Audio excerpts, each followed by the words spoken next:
Je suis Dr Patrick Ngouan, économiste, administrateur général des services financiers. Voilà, c'est tout. Depuis quelle année vous avez fait votre entrée au Trésor public? Je suis entré en 92. J'ai fait l'ENA de 90 à 91. Je suis entré au Trésor en 92, en mai 92. Et quelle fonction occupez-vous à cette période au Trésor public? Bon, quand je suis entré au Trésor en tant que major de la section cycle supérieur Trésor, j'avais le choix entre beaucoup de services, hein, mais j'ai choisi délibérément la sous-direction de la centralisation et de l'informatique. Notre rôle était de corriger les comptabilités qui venaient des réponses comptables pour les saisir dans la machine pour éditer la balance. Voilà un peu ce que j'ai fait. Et puis après, j'ai lutté pour aller à la direction du Trésor et des affaires monétaires et bancaires.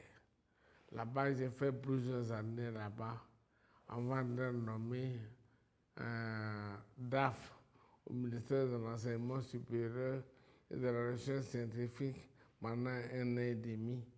Et puis après, au retour au Trésor, j'étais à la DGE, Trésor général pour l'étranger, avant d'être nommé conseiller technique. Voilà un peu. Ok, nous sommes ici dans le cadre du centenaire du Trésor public de Côte d'Ivoire. Et voilà, nous sommes tentés de vous poser la question suivante, le miracle ivoirien. Le miracle ivoirien. Est-ce que vous pouvez nous parler de cela? Oui, la Côte d'Ivoire a connu pendant pratiquement 20 ans, 2 décennies, de 1960 à 1978, une croissance économique continue. Un pays qui connaît une croissance économique continue de près de 7% en moyenne, en valeur réelle. C'est-à-dire, en valeur réelle, on enlève l'effet de l'inflation. Ce n'est pas en valeur nominale, en valeur réelle. C'est-à-dire qu'en nominal, ça aurait été plus, mais en valeur réelle, c'est 7,4%. Le gouvernement de l'époque avait fixé comme objectif une croissance moyenne de 8%. On arrivait à 7,4% en moyenne. C'est un record dans le monde.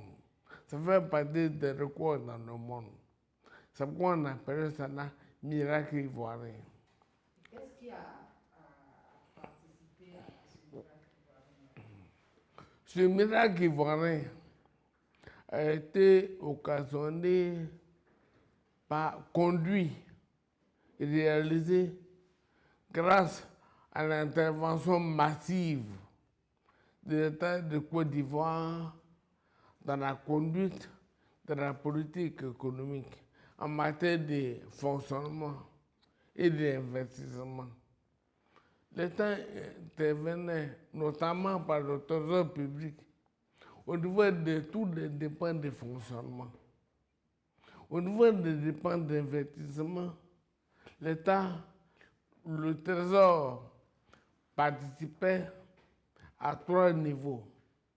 Le trésor public était scindé en plusieurs entités en matière d'investissement. Il y avait lancé à caisse autonome d'amortissement qui empruntait à l'extérieur pour financer l'investissement public. Il y avait également la caisse de stabilisation qui stabilisait les prix aux producteurs et qui réalisait des excédents budgétaires pour contribuer au financement de l'investissement. Puis il y avait le trésor public. Mais il y avait également certains fonds spéciaux, le fonds de l'hydraulique, le fonds de l'assainissement, et puis d'autres fonds. Donc le budget de Côte d'Ivoire était géré de manière, je peux dire, singulière, étant donné qu'il y avait plusieurs interventions. En plus du trésor, il y avait d'autres interventions en matière de financement de l'investissement. Donc tout ça, ça a contribué au miracle ivoirien. Mais la chose la plus importante à retenir, c'est que le financement de l'investissement public par l'État de Côte d'Ivoire était fait de manière par un mécanisme de ce qu'on appelle la macroéconomie, une stabilisation à la hausse de la conjoncture. Qu'est-ce que ça dit? Ça dit que l'économie ivoirienne, comme les économies africaines, était un peu liée, dépendante des exportations des matières premières, notamment de la paix café cacao. Donc, les coûts mondiaux de ces deux produits, quand les coûts étaient à la hausse, ça profitait beaucoup à la Côte d'Ivoire. Quand les coûts étaient à la baisse, ça désavantageait la Côte d'Ivoire. Mais qu'est-ce que la Côte d'Ivoire a fait?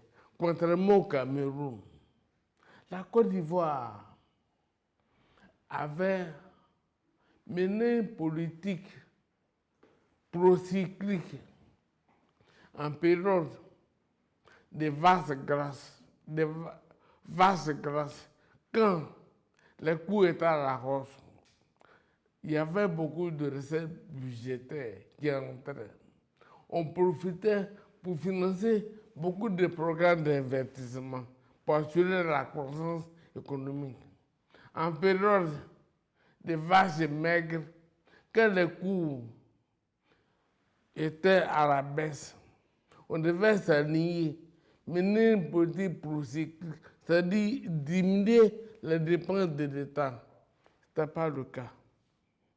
En cas de vaches maigres, quand les coûts des produits primaires, des matières premières exportées, café, cacao, descendaient sur le marché mondial, au lieu de diminuer les dépenses de l'État de Côte d'Ivoire, les pouvoirs publics à l'époque maintenaient les dépenses publiques à un haut niveau, ce qu'on appelle la stabilisation à la hausse. Alors vous allez me demander, où l'État gagnait l'argent, étant donné que les coûts de café cacao ont diminué, où l'État gagnait l'argent pour financer le différentiel? Eh bien, l'État empruntait. Donc, l'État empruntait. L'État de Côte d'Ivoire s'est beaucoup endetté pour boucher les trous en cas de vaches maigres. Quand les coûts chutaient, au lieu que l'État s'adapte, s'ajuste à déterminer une politique anticyclique. C'est-à-dire maintenir le niveau élevé des dépenses publiques pour maintenir la croissance économique. Donc, ça a permis d'expliquer le fort taux de croissance économique pendant 18 ans, de 1960 à 1978. Ce n'est pas tous les jours, toutes les années que les coûts des matières premières étaient élevés.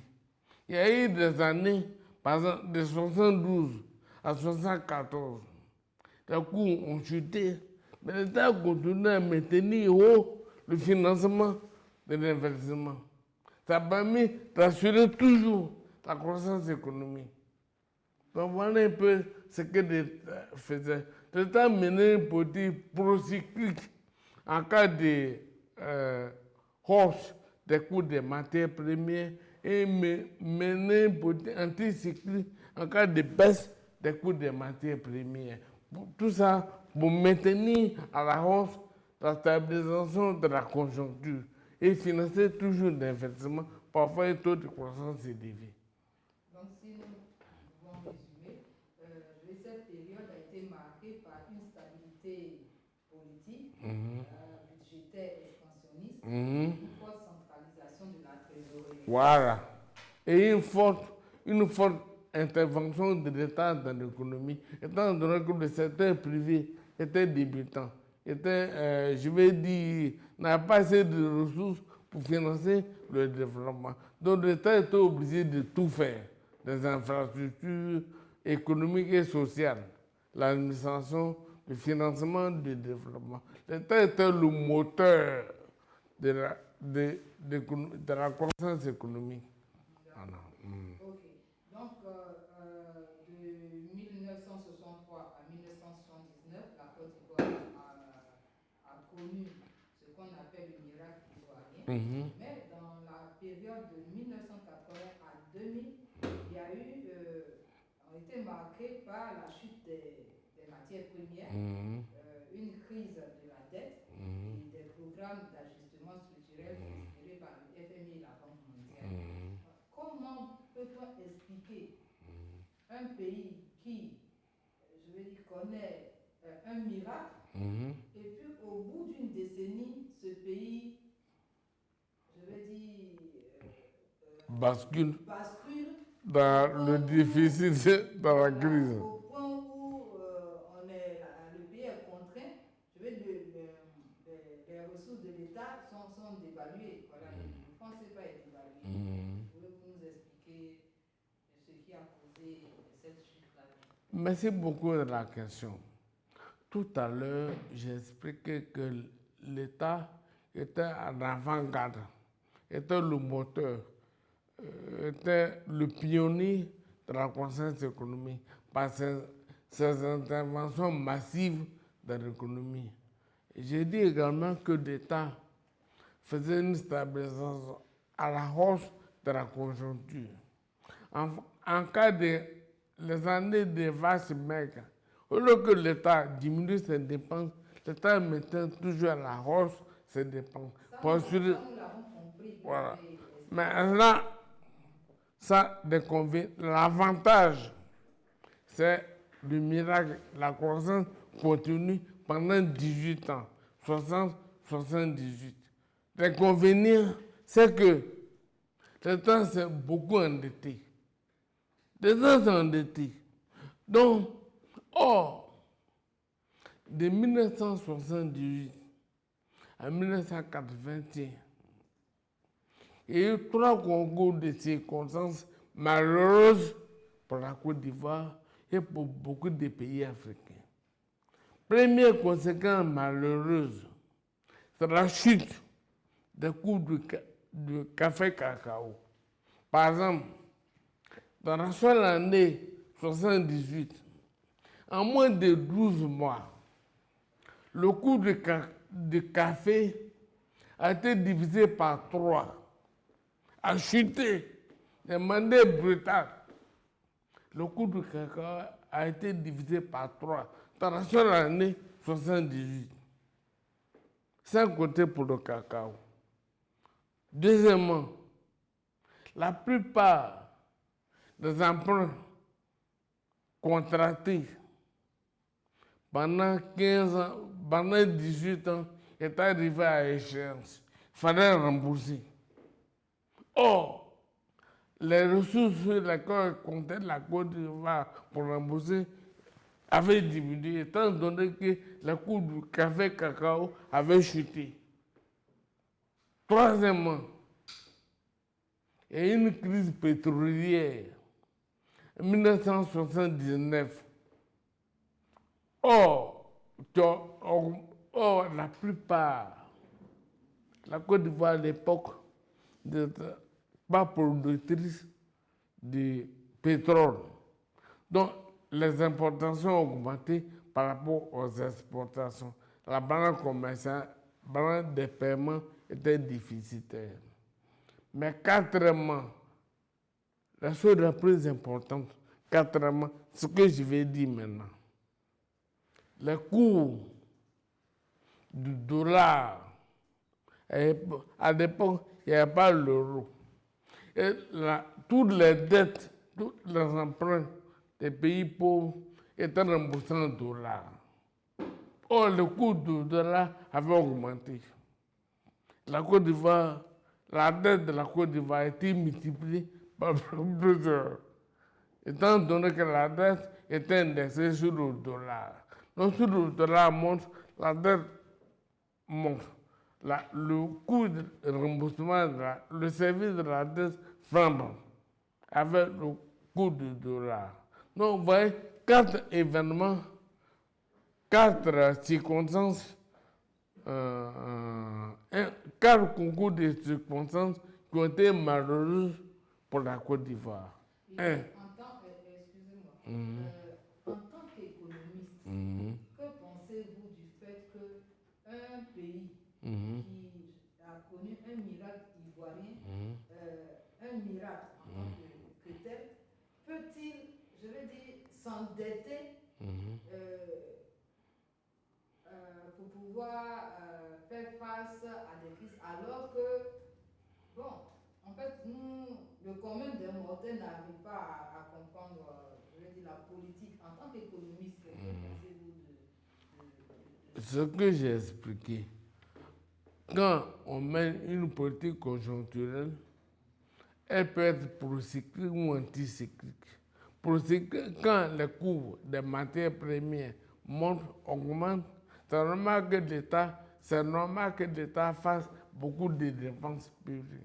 Mais quand les coûts baissent là, étant donné le café cacao, c'est notre principal ressource d'exportation. Quand les coûts baissent, l'État devait diminuer ses dépenses. Or, l'État ne faisait pas ça. L'État empruntait pour combler le vide et financer l'investissement pour assurer la croissance. Est-ce que c'était une bonne politique? En fait, la question que nous posons, vous êtes économiste, parce que c'est en cela aussi que vous pouvez, je veux dire, faire pour la jeune génération aussi des suggestions dans ce sens-là. Est-ce que c'était à cette époque, en tant que votre œil d'économiste, est-ce que c'était la meilleure façon de pouvoir... Et ce n'était pas mauvais en tant que tel si il n'y avait pas de questions de gouvernance financière interne. Voyez-vous, en 1977, l'esprit du G77, c'était ça. Le président Oufoué a constaté que les ressources obtenues difficilement pour financer la croissance, l'investissement économique et la croissance étaient mal gérées. Donc, les dettes garanties, les dettes avalisées par l'État, je vous dis, dans la dette de la Côte d'Ivoire, une grande partie n'était pas contractée par l'État. C'était contracté par des privés, mais avalisé par l'État. En cas où les privés ne pouvaient pas rembourser, l'État remboursait. Ça, le FMI interdit ça. Deuxièmement, beaucoup d'entreprises, des SODE, les sociétés d'État, étaient mal gérées. Donc, à partir de 1977, 1978, les pouvoirs publics ivoiriens ont pris beaucoup de mesures d'assainissement des finances de l'État. Une des mesures, par exemple, c'est la création des conseils d'administration. Avant 1978, il n'y a pas de conseil d'administration. Un DG d'une SODE pouvait gérer comme il voulait. Et maintenant, en 1977, on a instauré pour chaque EPN, pour chaque SODE, un conseil d'administration. Le conseil essaie de donner son avis sur le ODG. On a instauré également des contrôles budgétaires qui n'existaient pas avant. On a instauré des contrôles budgétaires. Le gouvernement de Côte d'Ivoire, les pouvoirs publics de l'époque, n'ont pas croisé les bras face à la crise économique. Ils ont essayé de faire mais ça n'a pas suffi pour arrêter la crise. C'est pourquoi on a eu recours au programme d'ajustement structurel à partir de 1981.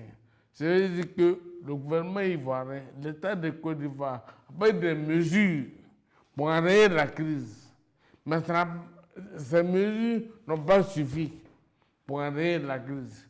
On a été obligé de faire appel au programme d'ajustement structurel inspiré par le FMI et la Banque mondiale à partir de 1981. Parce que la Côte d'Ivoire s'en sortait plus. La dette publique a été multipliée par, je crois, 19. Le déficit budgétaire a été multiplié par 5. De 2%, on a passé à 12% en 80. Donc, rien n'a marché. La Côte d'Ivoire était en crise en 80. On a été obligé de faire appel au programme d'ajustement structurel. Voilà.